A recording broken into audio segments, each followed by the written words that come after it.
नमस्कार, मैं हूं अंजलि और आप देख रहे हैं रफ्तार टुडे।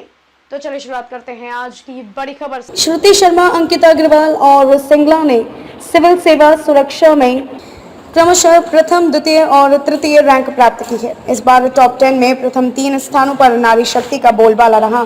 ये तीनों आने वाले समय में हजारों नव युवतियों के लिए प्रेरणा के स्रोत बनेंगी।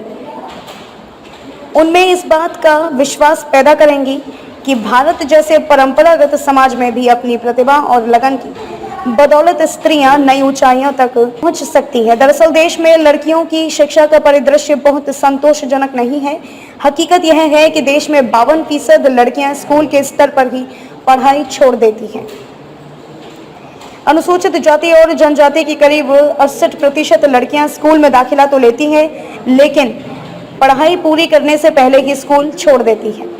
देश में ज्यादातर लड़कियों को शिक्षा और दूसरे क्षेत्रों में आगे बढ़ने के उतने मौके नहीं मिलते जितने कि लड़कों को मिलते हैं। उनमें सामाजिक, आर्थिक और भावनात्मक रूप से उतना निवेश नहीं किया जाता जितना कि लड़कों पर किया जाता है। परिणाम स्वरूप लड़कियों में आगे बढ़ने का आत्मविश्वास और बंधनों से जूझने की हिम्मत ही विकसित नहीं होती। यह सच है कि अगर किसी बच्चे से अच्छे प्रदर्शन की उम्मीद की जाती है तो फिर उसकी आत्म छवि में और सुधार आता है, लेकिन लड़कियों के साथ तो प्राय उल्टा होता है। स्कूलों या घर में उनके काम की सराहना कम होती है, उन्हें शाबाशी कम मिलती है, जिससे उनकी अस्मिता सिमट कर रह जाती है।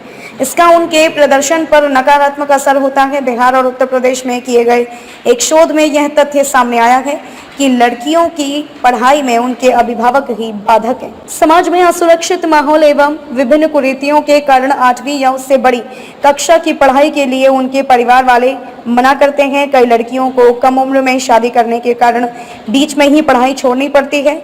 व्यक्ति हो या देश, उसकी सफलता इसमें मानी जाती है कि उसमें निहित संभावनाएं उभर कर आएं और इनका भरपूर उपयोग हो। यदि कार्यबल में महिलाओं के लिए नए द्वार खुलते हैं तो इससे तमाम महिलाओं में निहित संभावनाओं को फलीभूत करने का मार्ग प्रशस्त होगा और हम अपने राष्ट्र की आबादी में मौजूद संभावनाओं का लाभ उठा सकेंगे। इसके लिए सरकार और निजी क्षेत्र दोनों को नए सिरे से आगे आना होगा। खबरों में अब तक के लिए बस इतना ही। मिलते हैं फिर ऐसी ही बड़ी खबर के साथ। तब तक के लिए नमस्कार और देखते रहिए रफ्तार टुडे।